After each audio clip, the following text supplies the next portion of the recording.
એક કરોડપતિ માણસ લાખો રૂપિયાના બંગલામાં રહેતો હતો, પણ રાત્રે તેને ઊંઘ આવતી નહોતી. અને બીજી તરફ એક ગરીબ માણસ જેની પાસે કંઈ નહોતું, છતાં તે દરરોજ શાંતિથી સૂતો હતો. પરંતુ એવું શું હતું જે પૈસા હોવા છતાં કરોડપતિ પાસે નહોતું? મિત્રો, આજની વાર્તા પૈસા અને સાચી ખુશીઓ વચ્ચેનો એવો ફરક સમજાવશે જે વિડીયો પૂરો થયા પછી તમારો વિચાર બદલાઈ જશે. તો ચાલો સાંભળીએ એ વાર્તા. એક નાનકડા પરંતુ ખૂબ શાંત ગામમાં આરવ અને વિવેક નામના બે મિત્રો રહેતા હતા. બંનેનો જન્મ એક જ વર્ષે થયો હતો અને બાળપણથી જ બંનેની મિત્રતા એવી ગાઢ હતી કે આખું ગામ તેમની મિત્રતાની વાતો કરતું. સવારે શાળાએ જવું હોય કે સાંજે નદી કિનારે જવું હોય, બંને હંમેશા સાથે જ હોય. પરંતુ તેમની પરિસ્થિતિઓમાં ખૂબ મોટો ફરક હતો. આરવ એક મજૂર પરિવારનો દીકરો હતો. તેના પિતા દિવસભર તપતી ધૂપમાં ઈંટો ઉઠાવતા અને માતા લોકોના ઘરકામ કરતી.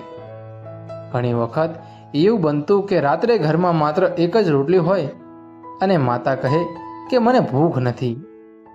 જ્યારે આરવ જાણતો કે માતા ભૂખી છે, છતાં તેની થાળી ભરી દેતી. આ ગરીબી છતાં આરવના ચહેરા પર હંમેશા સ્મિત રહેતું. બીજી તરફ વિવેક ગામના સૌથી અમીર જમીનદારનો દીકરો હતો.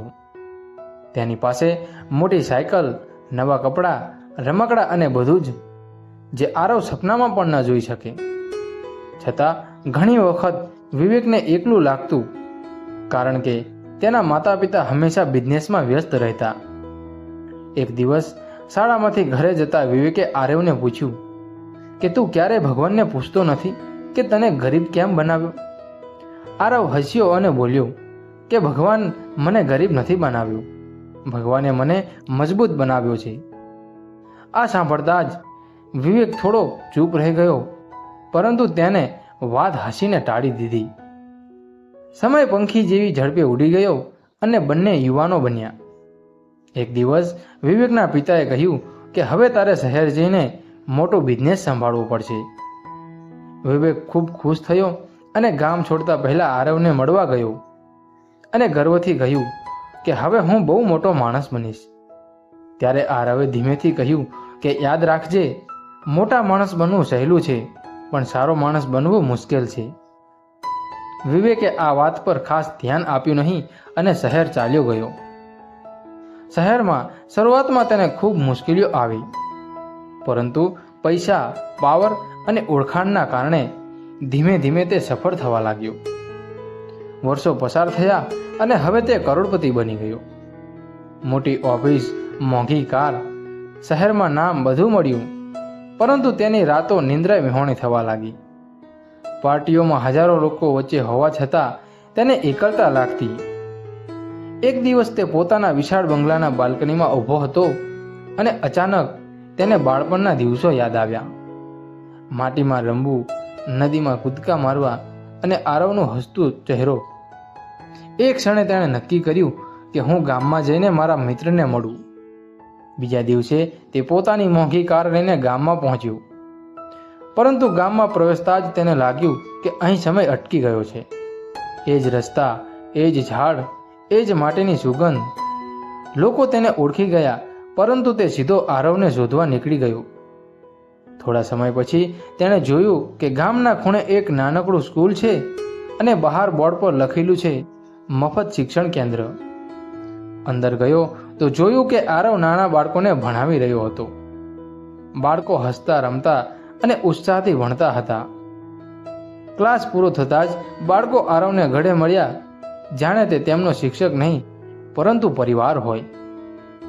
વિવેક આશ્ચર્યમાં પડી ગયો અને બોલ્યો કે તું હજી પણ ગરીબ જ છે? તું શહેરમાં આવ તો કરોડો કમાઈ શકતો. આરવે શાંતિથી પૂછ્યું કે તું ખુશ છે? આ સવાલ સાંભળતા જ વિવેકની આંખો નીચી ઝૂકી ગઈ, કારણ કે તેની પાસે પૈસા હતા પરંતુ શાંતિ નહોતી. આરવે તેને સ્કૂલના આંગણામાં લઈ જઈને કહ્યું કે અહીં જે સ્મિત તું જોઈ રહ્યો છે તે મારી કમાણી છે. અહીં કોઈ ફી નથી, પરંતુ અહીંથી ભણાવેલા બાળકોનું ભવિષ્ય મારી સંપત્તિ છે. આ સાંભળીને વિવેકની આંખોમાં આંસુ આવી ગયા. અને તેણે સ્વીકાર્યું કે હું આખી જિંદગી પૈસા કમાતો રહ્યો, પરંતુ સુખ કમાવાનું ભૂલી ગયો. તે દિવસે બંને મિત્રો લાંબા સમય સુધી વાત કરતા રહ્યા અને વિવેકે નિર્ણય કર્યો કે હવે હું પૈસા માટે નહીં પરંતુ લોકો માટે કામ કરીશ. થોડા મહિનાઓમાં તેણે ગામમાં મોટી સ્કૂલ અને નાનકડું હોસ્પિટલ અને લાઇબ્રેરી બનાવી. ગામમાં ધીમે ધીમે બદલાવ લાગ્યું.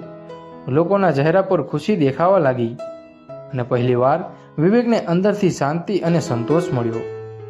મિત્રો, આ વાર્તા આપણને શીખવે છે કે પૈસા જીવન માટે જરૂરી છે, પરંતુ પૈસા સુખ નથી. સાચી ખુશી સેવા, સંબંધ અને સંતોષમાં છે. તેથી જીવનમાં માત્ર સફળતા નહીં પરંતુ ઉપયોગી બનવાનો પ્રયત્ન કરો. અને જો મિત્રો તમને આવી પ્રેરણાદાયક વાર્તાઓ ગમે તો અમારી ચેનલ વાર્તાલોકને લાઈક, શેર અને સબસ્ક્રાઈબ કરવાનું ભૂલશો નહીં.